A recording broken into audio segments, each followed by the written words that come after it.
할렐루야. 네, 아침 일찍 나오시느라 수고 많으셨습니다. 자, 우리 옆에 있는 분들과 함께 인사 나누겠습니다. 자, 우리 사랑의 하트를 그리시면서 사랑합니다. 네, 참 잘 오셨습니다. 네, 축복합니다. 자, 오늘 8월 15일 우리 76주년 또 광복절이기도 한데요. 또 하나님께서 우리에게 자유를 허락해 주신 날입니다. 하나님은 아담과 하와를 지으시고 참 특이한 점이 있어요. 그것이 뭐냐면은 유심히 이렇게 성경을 보다 보면 하나님이 우리에게 선택할 수 있는 자유를 주셨다는 것입니다. 선택의 자유. 그냥 하나님께서 강제로 당신을 믿게끔 할 수도 있잖아요. 그죠? 예, 우리가 하나님을 안 믿으면은 팔다리를 부러뜨려서 강제로 끌고 와서 이렇게 할 수도 있는데 이는 저를 믿는 자마다 이렇게 믿을 수도 있고 안 믿을 수도 있는 이런 선택의 자유를 주셨다는 거예요. 참 그게 궁금했어요. 그냥 강제로 무조건 태어나는 사람들은 무조건 선택할 것도 없이 그냥 무조건 하나님을 믿게끔 하면 얼마나 좋을까. 하나님도 편하시고. 근데 왜 우리에게 선택의 자유를 주셔서 하나님을 예수님을 믿을 수도 있고 안 믿을 수도 있는 그런 자유의지를 주셨나, 그런 의문점을 참 오랫동안 갖고 있었어요. 그러던 어느 날 참 늦지막하게 결혼을 해서 이 아이를 키우다 보니까 그것을, 그 하나님의 마음을 조금 이해할 수가 있겠더라고요. 아들이 저에게 사랑을, 참 우리는 서로 사랑을 합니다만, 아들아, 네가 날 사랑 안 하면 내가 너에게 용돈을 안 주마. 그리고 막 사랑을 안 하면 야단을 치고 너 왜 날 사랑 안 하니, 이렇게 반강제적으로 사랑하는 것과 그 아이가 스스로 자기 의지를 발동시켜서 순수한 마음으로, 자발적인 마음으로, 존경과 사랑의 마음으로 부모님을 사랑하는 것과는 그야말로 하늘과 땅 차이라는 것입니다. 정말 하나님께서 우리에게 받고 싶으신 그 사랑, 우리에게 받고 싶으신 헌신, 우리에게 받고 싶으신 그 예배란 바로 진정성 있는, 강제가 전혀 섞이지 않는 순수한 마음이라는 것을 나중에 알았습니다. 하나님은 우리를 강제로 당신을 믿게끔 할 수도 있었지만 그렇게 하지 않으셨어요. 진정한 사랑이란 우리의 자원하는 심령이기 때문입니다. 여러분들도 오늘 우리 신동탄 교회에 강제로 오신 것이 아니라 자원하는 마음으로 오신 것으로 믿습니다. 예, 여러분들 모두가 우리가 주님 나라 갈 때까지 정말로 우리가 스스로 결정을 해서, 선택을 해서 하나님을 사랑하고 또 이웃을 섬기는 그러한 여러분들 되시길 바라겠습니다. 하나님께서는 우리에게 그러한 선택의 자유를 주셨고, 우리는 그 자유를 내 유익을 위해서 쓰는 것이 아니라 하나님의 영광을 쓸 때 진정한 자유의 그 의미를 우리가 찾을 수 있는 것입니다. 하나님께서는 우리에게 일본으로부터 해방되는 오늘 이 8.15 광복절을 허락해 주셨습니다. 이 자유가 얼마나 소중한 것인가를 우리 한국 사람들은 알아야 된다는 거예요. 자유라는 것이 그냥 저절로 생겨난 줄 알고 있어요, 일부의 국민들은. 그러나 자유를 얻기 위해서 우리의 선진들은 전쟁을 했어야만 했고, 그 자유를 차지하기 위해서 피를 흘려야만, 선교를 했어야만 하는 그런 우리의 아픈 역사가 있었습니다. 그만큼 자유란 하나님께서 우리에게 주신 특권이고, 우리 인간만이 누릴 수 있는 하나님의 형상이라는 것입니다. 하나님이 소유하고 있는 그 성품을 우리에게 선물로 주신 것이라는 것입니다. 여러분들 그 자유를 소중하게 여기셔서 선한 곳에 쓰는 그러한 자유가 되길 바라겠습니다. 자, 오늘 함께 하나님께 나누실 말씀은요, 조금 깁니다. 네, 신약성경 베드로 후서 3장 9절부터 18절까지의 말씀입니다. 제가 먼저 베드로 후서 3장 9절의 말씀을 봉독하겠습니다. 주의 약속은 어떤 이들이 더디다고 생각하는 것 같이 더딘 것이 아니라, 오직 주께서는 너희를 대하여 오래 참으사 아무도 멸망하지 아니하고 다 회개하기에 이르기를 원하시느니라.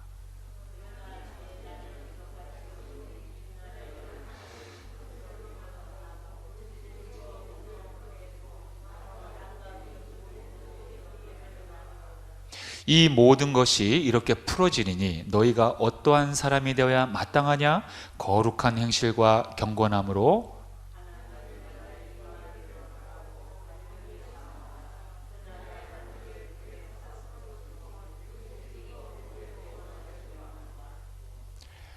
우리는 그의 약속대로 의가 있는 곳인 새 하늘과 새 땅을 바라보도다.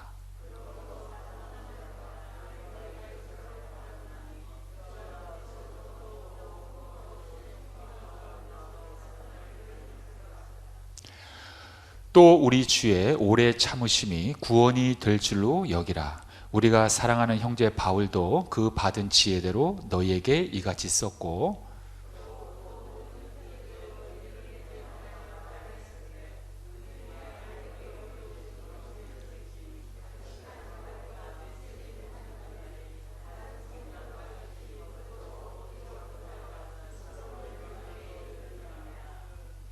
그러므로 사랑하는 자들아 너희가 이것을 미리 알았은즉 무법한 자들의 미혹에 이끌려 너희가 굳센 데서 떨어질까 삼가라. 오직 우리 주 곧 구주 예수 그리스도의 은혜와 그를 아는 지식에서 자라가라. 영광이 이제와 영원한 날까지 그에게 있을지어다. 아멘. 자, 오늘 설교의 제목은 나그네인 당신 어떻게 살아야 하는가. 자, 함께 따라하겠습니다. 시작. 나그네인 당신 어떻게 살아야 하는가. 예, 라는 제목으로 함께 말씀을 나누도록 하겠습니다. 지금 벌써 이제 8월 15일 8월의 이제 중순인데요. 보통 이제 7월과 8월은 우리가 여행을 떠나는 이제 휴가철이잖아요. 근데 올 여름이야말로 그야말로 이 코로나 이제 4차 유행으로 인해서 참 이게 자유롭게 여행을 떠나시는 분들이 아마 드물었을 것이라 생각됩니다. 또 혹시 여행을 갔다 할지라도 마음은 그렇게 편하지 않고 또 이렇게 조심스럽게 여행을 했던 그런 이번 8월이 아니었나 생각합니다. 우리가 1년 동안 열심히 일하고 한여름에 잠깐 우리가 시간을 내서 여행을 떠나는 것은 정말 우리의 삶에 재충전을 얻고 또 이 사랑하는 가족들과 또 사랑을 아주 이렇게 밀도 있게 나눌 수 있는 아주 그 1년 중에 몇 안 되는 정말 이 소중한 시간입니다. 그런데 아쉽게도 올해는 작년에 이어서 역시 마음 편한 휴가는 사라진 것 같아요. 그런데 참 그 여행은 가기 전에 참 설레입니다. 왜냐하면 평상시에 우리가 경험해 보지 못한 그러한 쉼을 얻을 수 있기 때문입니다. 또 미지의 세계를 밟는다는 그런 또 흥분되는 그런 긴장감이 있기 때문입니다. 그래서 그런지 우리가 여행을 다 마치고 돌아올 때는 왠지 아쉬워요. 그렇죠? 하루만 더 좀 더 있고 싶기도 하고. 그런데 우리가 알아야 할 것은 아무리 아쉽다고 해서 그 여행지가 아무리 아름답다고 해서 우리가 그곳에 계속 남아있을 수는 없어요. 그곳에 우리가 집이 없기 때문이고 또 우리의 직장이 없기 때문입니다. 그 여행지에서는 그저 우리가 잠시 머물러 있는 곳이라는 겁니다. 여행지에서는 우리는 그저 나그네일 그런 입장이라는 것입니다. 그런데 성경을 보니까 하나님께서는 우리의 인생을 나그네라고 칭하십니다. 또한 그와 더불어서 우리를 잠시 있다가 사라지는 그런 안개와도 같은 존재다 이렇게 표현하시기도 합니다.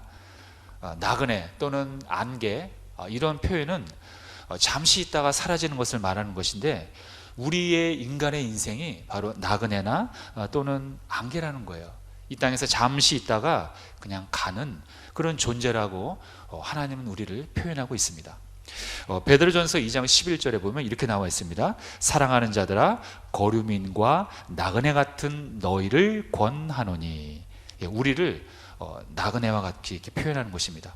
또 야고보서 4장에 보면 내일 일을 너희가 알지 못하는도다. 너희는 생명이 무엇이냐? 너희는 잠깐 보이다가 없어지는 안개니라. 우리를 거류민 또는 나그네 또는 이렇게 잠깐 보이다가 없어지는 안개라고 우리의 인생을 이렇게 하나님께서는 말씀하고 있습니다. 그런데 성경은 왜 우리를 나그네 또는 안개라고 할까요?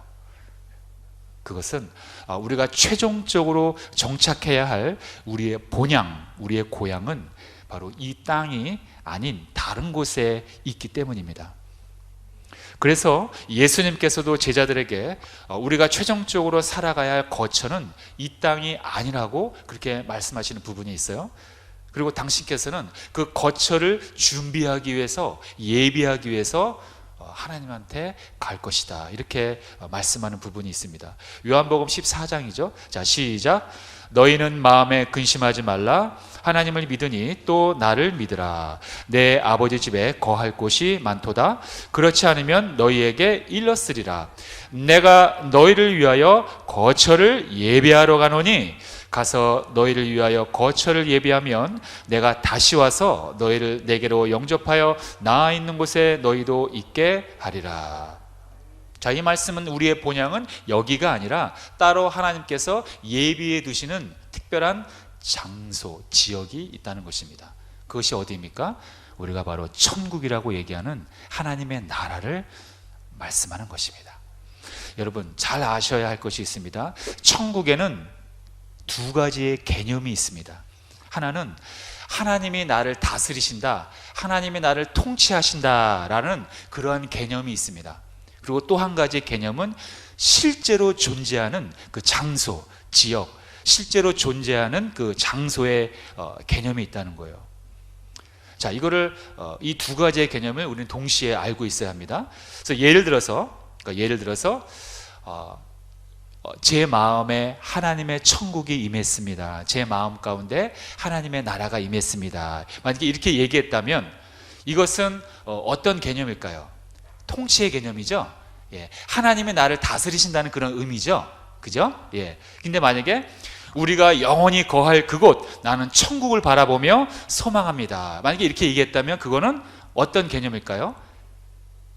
예, 그죠? 예, 실제로 장소를 얘기하는 겁니다. 예, 무슨 말씀인지 아실 거예요. 이렇게 하나님의 나라 천국에는 두 가지의 개념이 있다는 것을 우리가 알아야 한다는 것입니다.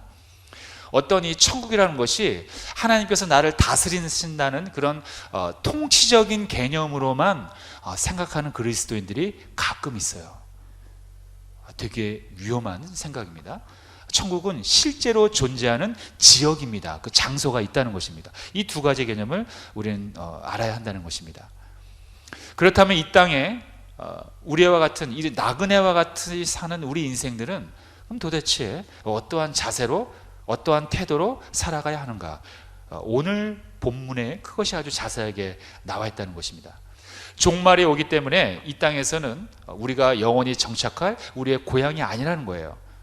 어차피 종말이 오니까 우리가 다 재산 정리하고 뭐 산속에 들어가서 혼자 살아야 합니까? 예수님의 재림 기다리면서? 아니면 뭐 어차피 종말이 오니까 우리가 뭐 얼마 남지 않은 짧은 인생 우리가 하고 싶은 대로 그냥 막 살아야 합니까? 여러분, 어떤 게 맞습니까? 예, 절대로 그럴 수는 없습니다. 우리의 인생, 우리의 시간은 하나님께서 우리에게 주신 굉장히 아름답고 소중한 그러한 시간들입니다. 절대로 우리의 시간을 헛된 일로 낭비해서는 절대로 안 됩니다. 우리는 이 세월, 이 시간을 아껴야 합니다. 그래서 사도 바울은 에베소서 5장에서 이렇게 얘기한 거예요. 자, 시작. 그런즉 너희가 어떻게 행할지를 자세히 주의하여 지혜 없는 자 같이 하지 말고 오직 지혜 있는 자 같이 하여 세월을 아끼라. 때가 악하니라. 이 세상이 점점 악해질수록 우리는 더 시간을 낭비해서는 안 된다는 말입니다. 시간을 헛되이 보내서는 안 된다는 말입니다. 그렇다면 나그네인 우리가 이 땅에서 어떻게 해야 세월을 아끼며 천국 가는 그날까지 어떻게 해야 어떠한 자세로 살아가야 하는지 오늘 읽은 이 베드로 후서의 말씀을 통해서 하나하나 알아보도록 하겠습니다. 첫째, 우리는 구별된 삶을 살아야 합니다.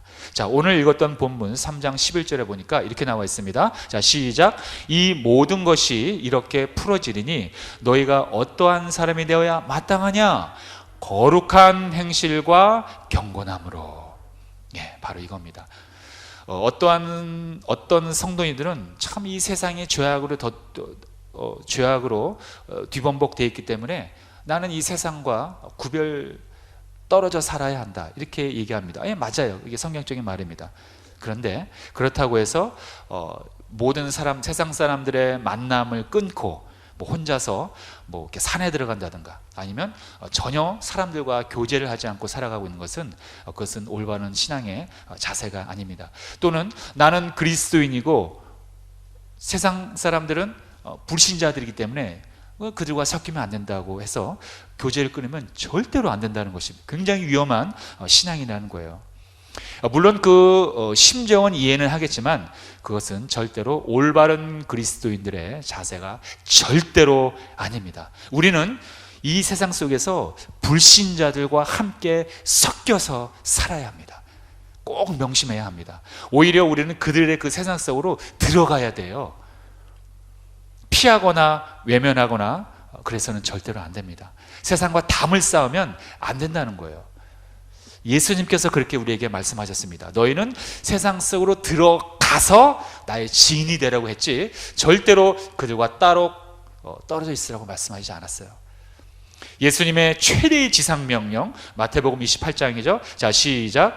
예수께서 나와 말씀하여 이르시되 하늘과 땅의 모든 권세를 내게 주셨으니 그러므로 너희는 가서 모든 민족을 제자로 삼아 아버지와 아들과 성령의 이름으로 세례를 베풀고 내가 너희에게 분부한 모든 것을 가르쳐 지키게 하라. 볼지어다 내가 세상 끝날까지 너희와 항상 함께 있으리라 하시니라. 이렇게 우리는 세상 속으로 들어가서 분명히 들어가서 끝까지 예수님의 증인이 되어야 한다는 것입니다.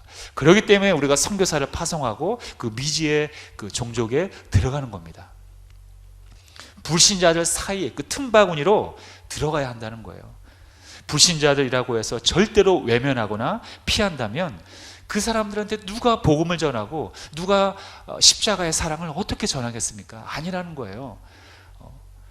좀 더 불편한 사람일수록 우리는 더 친근하게 다가가야 한다는 것입니다. 어렵겠지만 마음은 좀 불편하고 힘들겠지만 그럼에도 불구하고 우리는 그 속을 뚫고 들어가야 한다는 것입니다. 우리가 지금 살아있는 이유, 호흡하는 이유가 바로 세상 속으로 들어가서 하나님의 생명을 전해야 하기 때문에 하나님이 우리에게 이렇게 호흡할 수 있도록 해주신 거라는 거예요. 빛이란 어둠 속에 있을 때 더 돋보이는 법입니다. 어둠 가운데 있는 세상은 우리의 이 착한 선한 행실을 통해서 빛대신 하나님을 발견할 수 있다는 거예요. 그래서 주님께서 이렇게 말씀하셨습니다. 마태복음 5장 16절에 보니까 이같이 너희 빛이 사람 앞에 비치게 하여 그들로 너희 착한 행실을 보고 하늘에 계신 너희 아버지께 영광을 돌리게 하라. 우리는 세상 속에서 불신자들과 섞여 살아야 합니다. 그러나 섞여 살되 구별된 삶을 살아야 합니다. 섞여 살되 똑같이 죄를 지으라는 말이 아니라 그 대신 섞여 살지만 그들과는 구별되게 거룩하고 착한 행실로, 선한 행실로 그들에게 하나님의 삶을 보여줘야 한다는 것입니다. 성경대로 사는 것이 이 시대의 정답이다. 이거를 우리가 알려줘야 돼요. 세상은 편법을 씁니다. 불법을 씁니다. 더 빨리 가기 위해서, 성공하기 위해서 늘 하는 게 편법이에요. 꼼수예요. 불법입니다. 간혹가다 그리스도인들이 그걸 흉내내고 따라하는 경우가 있어요. 왜? 지지 않기 위해서. 그러나 잠깐은 이기는 것처럼 보이겠지만 그거는 역시 정답이 아닙니다. 우리는 성경대로 사는 것이 이 시대의 최고의 정답이라는 것을 우리의 삶으로 보여줘야 하는 것입니다. 자칭 그리스도인이라고 하면서도 똑같이 세상과 똑같이 편법을 쓰고 불법을 저지르면서 또는 무례하게 거친 방법으로 우리는 사람들을 대할 때가 있다는 거예요. 처음에는 우리가 이기는 것처럼 보여질 수는 있겠지만 그거는 정말 창피한 가짜 승리입니다. 진정한 승리가 아니라는 거예요. 하나님이 원하는 승리가 아니라는 것입니다. 그냥 세상을 흉내내는 거에 불과합니다. 그렇게 세상과 비슷하게 흉내를 내면은 세상이 우리를 좋아해서 교회에 올 것 같지만 천만에요. 절대로 세상은 우리를 좋아하지 않습니다. 더 우리를 조롱하고 더 하나님을 업신여깁니다. 우리가 마지막 때를 살아갈 때 우리는 오히려 더 착한 행실로 드러내야 한다는 것입니다. 세상과 똑같은 방법으로 싸우는 것이 아니라 우린 십자가의 그 복음을 통해서 세상을 대해야 한다는 것입니다. 그런데 지금이 바로 그렇게 하기에 가장 좋은 때입니다. 왜냐하면 이 시대는 지금 성경의 그 절대적인 진리를 아주 애써 외면하는 시대예요. 우리의 믿음을 약화시키는 아주 혼란의 시대입니다. 전 세계적으로 지금 반기독교 운동이 일어난 지 이미 아주 오래됐습니다. 그 역사와 전통이 이미 오래됐다는 거예요. 이제는 기독교인들이 소수자가 됐습니다. 그렇기 때문에 우리는 이럴 때일수록, 이 세상이 악해지고 있는, 이 어둠이 만연해지고 있는 이 시대일수록 더 강한 빛을 발휘해야 한다는 거예요. 이럴 때일수록 우리가 세상과 똑같은 가치관으로 더 어둠 속으로 같이 휩쓸려서 빨려 들어가는 것이 아니라 더 우리는 그 속에서 구별된 삶을 살아야 한다는 거예요. 제가 늘 자주 하는 말씀이지만 코로나로 인해서 두 가지의 성도들의 신앙의 형태가 지금 나타나고 있다는 거예요. 어려움이 왔기 때문에 더 숨어 들어가는 사람, 어려움이 왔기 때문에 더 기도하는 사람, 지금 이 두 가지로 아주 양분되어 가고 있습니다. 참 안타까운 현실이에요. 자, 그래서 성경은 나그네와 같은 우리에게 이렇게 살라고 말씀하는 거예요. 거룩한 행실과 경건함으로 너희는 세상 속에서 불신자들과 사일돼 구별된 삶을 살아라. 그러면 저들이 너희들의 그 삶을 보고 하나님의 살아계심을 깨달을 것이다. 이렇게 성경은 말하고 있는 것입니다. 우리가 세상의 모습을 흉내내면 사람들이 우리를 좋아하고 교회로 올 것이라는 착각을 빨리 버려야 합니다. 절대로 그러지 않아요. 세상 사람들은 오히려 바보같이 하나님의 일을 묵묵히 일하는 우리를 보고 존경을 합니다. 그걸 알아야 합니다. 자, 두 번째로 나그네로 살아가는 우리들의 모습은 어떻게 살아야 합니까? 자, 함께 따라하겠습니다. 시작. 그날을 간절히 사모해야 합니다. 주님의 오시는 그날, 천국으로 들어가는 그날을 사모해야 한다는 거예요. 자, 오늘 읽은 본문 12절에 보니까 이렇게 나와 있어요. 하나님의 날이 임하기를 바라보고 간절히 사모하라. 소망하라는 것입니다. 여러분, 우리의 최종적인 소망, 여러분들의 최종적인 소망이 무엇입니까? 천국 가는 거예요. 이거는 복음입니다. 우리의 간절한 마지막 궁극적인 최고의 소망은 하나님의 나라로 들어가는 것입니다. 하나님의 그 생명책에 우리의 이름이 기록되는 거예요. 그게 우리의 최종적인 소망이어야 한다는 거예요. 나머지 것들은 다 부수적인 거예요. 예수님께서 뭐라고 말씀하셨습니까? 귀신들이 너희에게 항복한 것 같고 좋아하지 말어. 진짜 너희가 기뻐해야 할 게 뭔지 아니? 너희의 이름이 하늘에 기록된 것으로 기뻐하라. 이렇게 말씀하셨어요. 굉장히 중요한 말씀입니다. 우리가 이 땅에서 바라는 소망들이 참 많이 있어요. 뭐 출세하는 것, 성공하는 것, 부자 되는 것, 그게 악하거나 나쁘다는 말은 아닙니다. 또 오해하지 마세요. 우리는 이 땅에서 충분히 잘 살아야 합니다. 또 그것으로 어려운 이웃도 도와주고 또 하나님의 영광을 높여야 합니다. 아주 좋은 거예요. 그러나 그게 최고의 궁극적인 소망이 되어서는 안 된다는 것입니다. 그렇게 하고 우리가 귀신도 이기고 참 놀라운 이적들을 많이 경험했음에도 불구하고 하나님의 생명책에 우리 이름이 없다면 어떡할 거예요? 그냥 지옥 가야 된다는 거예요. 그렇기 때문에 예수님도 그렇게 말씀하신 거예요. 귀신들이 너희에게 행복하는 것 같고 좋아하지 말고 너희의 이름이 하늘에 있는 생명책에 기록된 것으로 기뻐하라. 우리가 이 땅에서 아무리 큰 능력으로 살았다고 해도 우리가 천국에 들어가지 못하면 아무런 소용이 없다는 거예요. 그런데 어느덧 우리는 이 현세의 안락함에 취하다 보니까 정작 이 가장 중요한 이 소망을 어쩌면 잊어버린 것이 아닌가, 우리가 한번 생각해 볼 필요가 있다는 거예요. 어느새 우리의 신앙적인 언어 가운데 이 천국의 소망이라는 말이 사라져 버렸어요. 그 대신 우리는 다른 것들로 우리의 욕망을 하나님의 이름으로 그냥 막 채우려고 하고 있다는 것입니다. 여러분들 정말 그 날을, 천국에 들어가는 그 날을 소망하십니까? 만약에 천국의 소망이 없으시다면 다시 기도하시기 바랍니다. 여전히 이 땅에 미련이 아직까지 남아있다는 거예요. 또는 천국이 실제로 존재하는 장소라는 그 믿음이 사실 부족한 거예요. 그리고 혹시 이 시간 유튜브를 통해서 보고 계시는 불신자분들이 계시다면 잘 들으시고 믿으시길 바랍니다. 천국과 지옥은 실제로 존재하는 장소입니다. 지역입니다. 그냥 추상적인 그런 어떤 개념이 아니라는 거예요. 우리가 다 아는 누가복음 16장에 나오는 부자와 나사로 이야기를 여러분들은 아주 잘 알고 있을 거예요. 이 이야기는 예수님께서 돈을 좋아하는 그런 바리새인들에게 하신 그런 이야기입니다. 그런데 이 이야기는 천국과 지옥의 실제 모습을 예수님께서 말씀하고 있어요. 지옥에 떨어진 부자는 천국의 모습을 멀리서 바라볼 수가 있었어요. 그러나 건너갈 수는 없었어요. 역시 천국에서도 지옥으로 건너올 수는 없었습니다. 그리고 부자는 그 끔찍한 지옥의 고통을 자기 형제들에게 알리고 싶어 합니다. 그래서 천국에 있는 아브라함에게 얘기하죠. 내 형제들에게 내려가서 이 상황을 얘기해 주고 싶다. 그러나 안 된다고 합니다. 그 부자는 자기 형제들이 이 지옥에 오는 것을 막고 싶었던 거예요. 그러나 천국과 지옥에 이미 들어오는 자는 다시 세상으로 갈 수가 없다고 아브라함이 이야기하는 그 장면이 누가복음 16장 예수님께서 이야기하는 부자와 나사로의 그 비유의 이야기에 나옵니다. 우리는 이 짧은 이야기를 통해서 천국과 지옥은 실제로 존재하는 장소임을 우리는 알 수가 있어요. 왜냐하면 예수님께서 직접 언급하신 그러한 이야기이기 때문입니다.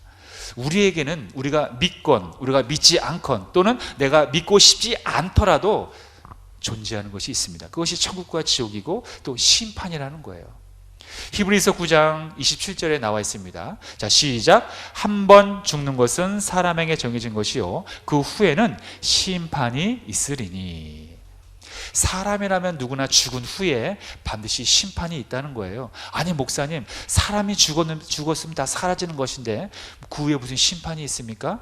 지난 주일날 얘기했지만은 우리가 죽는 것은 육체가 그냥 땅에 묻히는 것일 뿐 우리의 영혼은 불멸한다고 했어요. 죽지 않는다고 했습니다. 그 영혼이 심판을 받는다는 거예요. 그리고 그 심판이 있은 후에 우리는 천국과 지옥 중 둘 중에 한 곳에 우리는 누구나 가야 한다는 그런 진리입니다. 여러분들이 우리 사랑하는 성도님들께서 정말 이 심판을 믿는다면 우린 죄를 짓지 않을 수 있습니다. 여러분들이 정말 심판을 믿는다면 충분히 회개할 것입니다. 여러분들이 정말 이 끔찍한 심판을 믿는다면 우리는 자연스럽게 천국을 소망할 것입니다.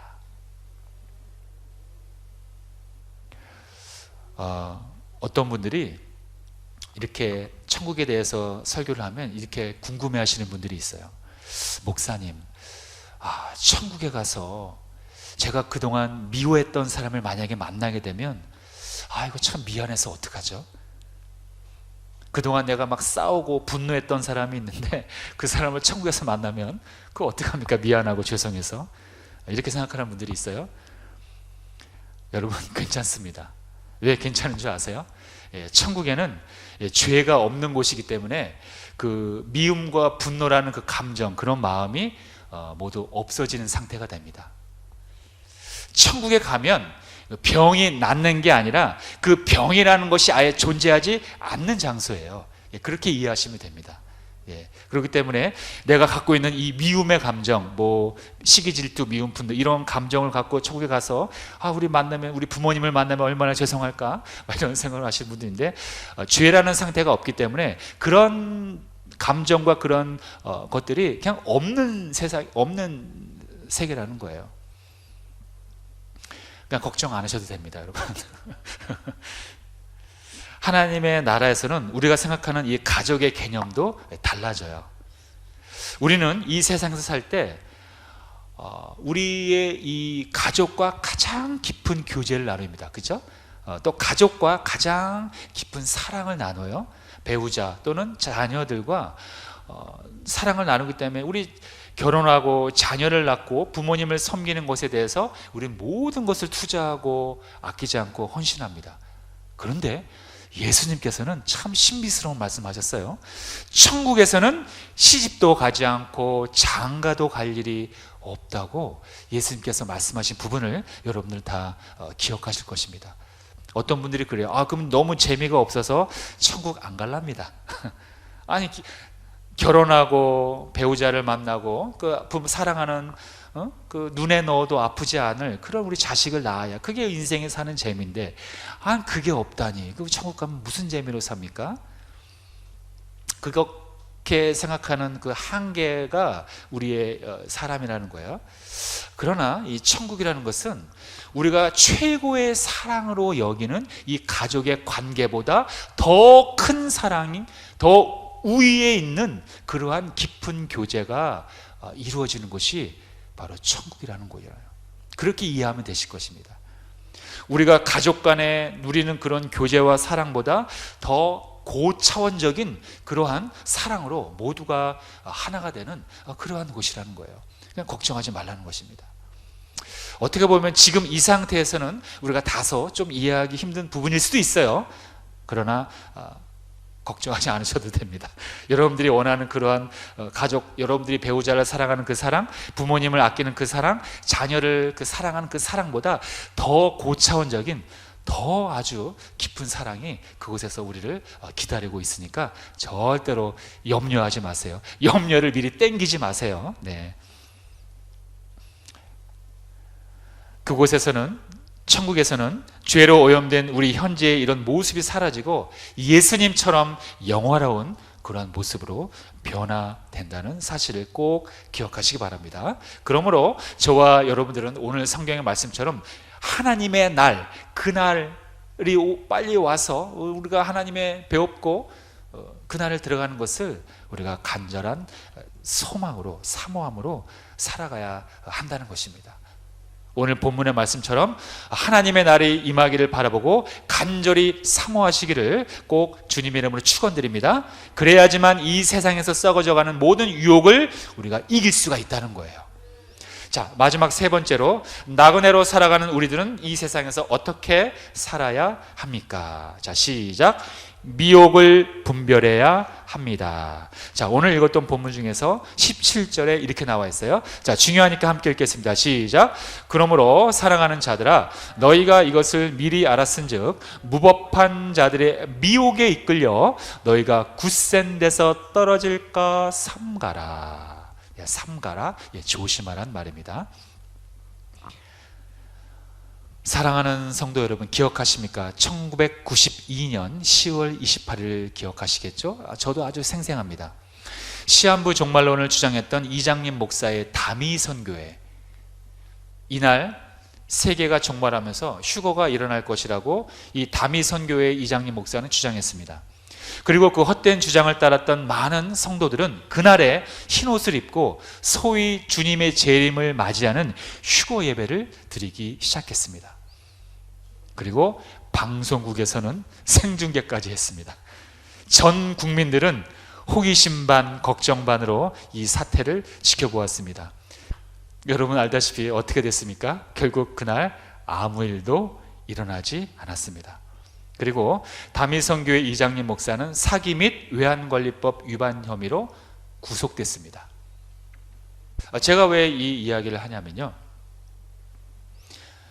이 1992년 10월 28일 다미선교회 이장님 목사의 이 휴거 해프닝 이후에 우리나라에서는 이 휴거라는 말이 이단 사이비들이나 사용하는 헛된 망상에서 나온 거짓말로 인식이 되어버렸다는 것입니다. 지금 사람들한테 여러분들 휴거 얘기하면 큰일 나요. 오해받거나 비웃습니다. 여러분, 근데 그것뿐만이 아닙니다. 부활 얘기도 마찬가지라는 거예요. 더 슬픈 것은 부활, 재림도 마찬가지라는 거예요. 주님의 심판 이야기도 마찬가지라는 거예요. 더 나아가 천국과 지옥을 얘기하면 다 저렇게 웃는다는 거예요. 휴거, 심판, 부활, 재림, 심판, 천국, 지옥, 이러한 역사적인 우리에게 일어날 사건들을 한낱 사이비종교의 왜곡된 전파로 인해서 세상 사람들은 다 가짜로 알고 있다는 거예요. 우린 또 거기에 위축이 돼서 세상의 눈치를 보면서 전파하지 못하고 있다는 거예요. 전도할 때 교회에 나와보세요. 그냥 참 좋아요. 그냥 이렇게 얘기한다는 거예요. 여러분, 그건 올바른 전도 방법이 아닙니다. 착한 사람 되기 위해서 우리 교회 다니는 게 아니에요. 우리는 예수 그리스도의 십자가에서 흘리신 그 보혈의 공로로 말미암아 하나님의 자녀가 됨을 선포하며 십자가의 은혜, 부활의 능력을 선포하는 것이지, 그냥 교회에 오면 좋은 사람 됩니다, 교회 한번 와봐요, 그냥 착한 사람 돼요, 그냥 좋아요, 이런 거는 복음의 본질은 아니라는 거예요. 우린 세상의 눈치를 보게 됐어요. 어느덧 저 사이비 종교 저런 사람들 때문에 그래요. 여러분, 놀라지 마십시오. 얼마 전에 어떤 목사님께서 설교 중에 우리는 하나님을 믿음으로 말미암아 코로나를 이길 수 있습니다, 이렇게 선포했더니 그 목사님이 고소당했습니다. 왜 고소당했는 줄 아세요? 아니, 코로나는 백신을 맞아야 이기는 거지 무슨 하나님을 믿는다고 이겨? 이렇게 말하면서 고소를 했다는 거예요. 이게 지금 대한민국의 현실이 되어버렸습니다. 여러분, 이런 식으로 나가다가는 우리 목사님들이 또는 여러분들이 예수님께서 부활하셨습니다 이 말 선포하면 사기죄로 고소당할 수가 있습니다. 어떻게 죽은 사람이 살아납니까? 당신 거짓 사기죄로 내가 고소하겠습니다. 이런 세상이 온다는 겁니다. 이미 왔다는 거예요. 여러분, 이단 사이비 종교가 거짓말로 무리를 일으켰다고 해서 천국과 지옥이 가짜입니까? 가짜예요? 가짜 아니에요? 그렇죠, 가짜 아니죠. 신천지 이만희 교주가 부활을 얘기했다고 해서 성경에 나오는 부활이 가짜입니까? 아니죠. 그건 아니죠. 이단 사이비 종교가 심판을 얘기했다고 해서 심판이 없는 건 아니에요. 그 사람들이 왜곡된 잘못된 해석을 했기 때문에 그게 잘못된 것이지, 또 시와 때를 알 수 없는데 그 사람들이 함부로 시와 때를 얘기했기 때문에 그게 잘못된 것이지, 예수님의 재림, 하나님의 심판, 부활, 천국과 지옥, 이런 모든 것들은 실제적으로 일어날 역사적인 사건들이라는 것입니다. 그런데 많은 사람들이 미혹되어 가고 있다는 거예요. 잘못되게 성경을 해석하고 자기 자의적으로 자기 감정대로 성경을 막 그냥 해석하고 있기 때문이에요. 절대로 위험한 것입니다. 성경은 정말 하나님의 말씀에 따라서 우리가 올바른 그런 정상적인 교회에서 신앙생활을 해야 된다는 것입니다. 세상 사람들은 이단 사이비 종교들의 잘못된 해석으로 성경의 역사들을 조롱하고 있습니다. 그런데 정말 놀라운 사실은 성경은 오늘날 이 시대가 이렇게 될 것이라고 이미 알고 있었어요. 그래서 경고하고 있다는 것입니다. 베드로후서 3장 3절과 4절 우리말 성경을 읽겠습니다. 시작. 무엇보다도 여러분은 이것을 알아야 합니다. 마지막 때에 조롱하는 사람들이 나타나 자기 정욕을 따라 행하고 조롱하며 말하기를 그가 재림하신다는 약속이 어디 있느냐? 조상들이 잠든 이래로 만물이 처음 창조될 때와 똑같이 이렇게 그대로 있다라고 할 것입니다. 자, 이게 무슨 말입니까? 쉽게 얘기하면은 예수님의 재림, 그런 게 어디 있어? 옛날이나 지금이나 모든 자연 만물 봐, 똑같잖아. 변하는 건 아무것도 없어. 변하는 건 아무것도 없다는 거예요. 하나님의 이 세상을 심판하는 건 그런 건 없다는 거예요. 그러나 성경은 분명히 우리에게 경고하고 있습니다. 자, 시작. 그러나 주의 날이 도둑같이 오리니 그날에는 하늘이 큰 소리로 떠나가고 물질이 뜨거운 불에 풀어지고 땅과 그 중에 있는 모든 일이 드러나리로다. 예고하지 않고 도둑이 오듯이 주님의 재림은 그 누구도 예상하지 못할 때 갑자기 온다는 것입니다. 아주 중요한 것입니다. 갑자기 누구나 예상하지 못하는 그 시간과 때에 갑자기 온다는 거예요. 그러므로 우린 미혹의 말에 유혹되지 말아야 합니다. 사람의 말을 너무 의지하면 안 돼요. 대중이, 즉 많은 사람이 가는 쪽으로 가는 것만큼 위험한 것이 없습니다. 사람의 본성은 여러분들 여전히 악합니다. 그러므로 우리의 기준은 절대적인 하나님의 말씀, 성경, 오직 이것만을 따라가야 한다는 것입니다. 온 세상의 모든 것들은 다 변하고 시들고 사라지지만 하나님의 말씀은 영원히 지속됩니다. 자, 시작. 풀은 마르고 꽃은 시드나 우리 하나님의 말씀은 영원히 서리라. 여러분, 미혹하는 자들의 특징이 있습니다. 이 특징까지도 성경은 아주 우리에게 잘 말씀하고 있어요. 예수님께서 이 땅에 육신으로 오셔서 십자가로 죽으시고 3일 만에 부활하신 것을 부정하면 그게 미혹하는 영입니다. 요한일서 1장 7절에 아주 친절하게 이렇게 나와 있어요. 자, 시작. 미혹하는 자가 세상에 많이 나왔나니 이는 예수 그리스도께서 육체로 오심을 부인하는 자라. 이런 자가 미혹하는 자요 적 그리스도니. 예수님께서 육체로 왜 오셨습니까? 죽기 위해서 이 땅에 오셨어요. 또 육체로 죽어야 하지만 부활이 이루어지기 때문에 부활하려면 그 전에 죽음을 통과해야 하잖아요. 그러려면 육체로 와야 했습니다. 이렇게 예수님께서 육체로 오는 것, 부인하는 것 자체가 이미 적그리스도 또는 미혹하는 자라는 거예요. 여러분들 모두가 하나님의 영이신 성령으로 충만해서 주님의 부활과 다시 오심을 믿고 미혹하는 자들로부터 항상 깨어 있으시길 축원드립니다. 성경은 우리를 이 땅에 머무는 안개와도 같은 존재 또는 나그네라고 우리를 표현하고 있어요. 그것은 우리의 주민등록증, 즉 우리의 시민권은 이 땅에 있지 않고 어디에 있다고요? 하늘에 있다는 것입니다. 하나님 나라에 우리의 주민등록증이 있다는 것, 시민권이 있다는 것입니다. 그래서 사도 바울은 또 이렇게 얘기했습니다. 아주 유명한 말씀이죠. 자, 시작. 그러나 우리의 시민권은 하늘에 있는지라 거기로부터 구원하는 자 곧 주 예수 그리스도를 기다리노니. 하나님은 당신만의 그 하나님의 나라, 천국을 우리에게 열어주셨어요. 그리고 현재 세파에 휘둘려 살아가는 저와 여러분들에게 이렇게 말씀합니다. 너희는 안개와 같은 존재다. 너희는 나그네라. 그러므로 이 세상 속에 거하지 말고 나의 안에 거하라. 나의 안에 거하라. 끊임없이 우리에게 말씀하고 있습니다. 지금 우리는 코로나19라는 그 유례없는 전염병으로 참 고통의 시기를 보내고 있습니다. 우리는 이 시기를 지나면서 분명히 알아야 할 것이 있습니다. 그것은 하나님은 과연 어떤 분인지 알아야 합니다. 그리고 그 하나님을 알으셨다면 그 하나님을 믿고 따라가야 합니다. 부디 여러분들 모두가 주님 안에 거하셔서 오늘 나눈 말씀처럼 이 마지막 시대에 구별된 삶을 사시고 하나님의 나라, 천국을 소망하시고 또 마지막 미혹을 끝까지 하나님이 주시는 성령이 주신 지혜로 미혹을 이기며 끝까지 이 세계를, 이 세상을 살아내시길 주님의 이름으로 축원드립니다. 네, 기도하겠습니다. 하나님, 지금 우리는 코로나19라는 유례없는 전염병으로 이 암흑의 시기를 보내고 있습니다. 우리는 이 시기를 지나면서 하나님이 과연 어떤 분인지 진지하게 묻고 배워야 합니다.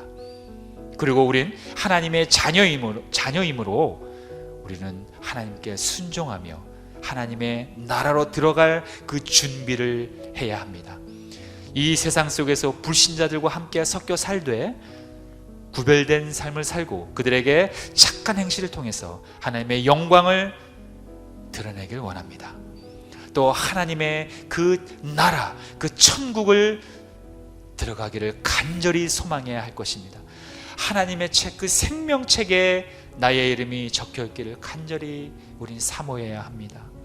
그리고 마지막으로 악한 영이 우리에게 주는 그 미혹, 하나님, 우리가 미혹당하지 않도록 늘 하나님의 말씀을 묵상하고 늘 하나님 앞에 나와 예배하며 또 성령의 도우심을 간구하며 살아가는 우리 귀한 하나님의 백성들이 되게 하여 주시옵소서. 예수님의 이름으로 기도합니다. 아멘. 다 함께 이 시간 나의 안에 거하라 우리 다시 한번 부르시고 우리 하나님 앞에 기도하는 시간 갖도록 하겠습니다. 나의 안에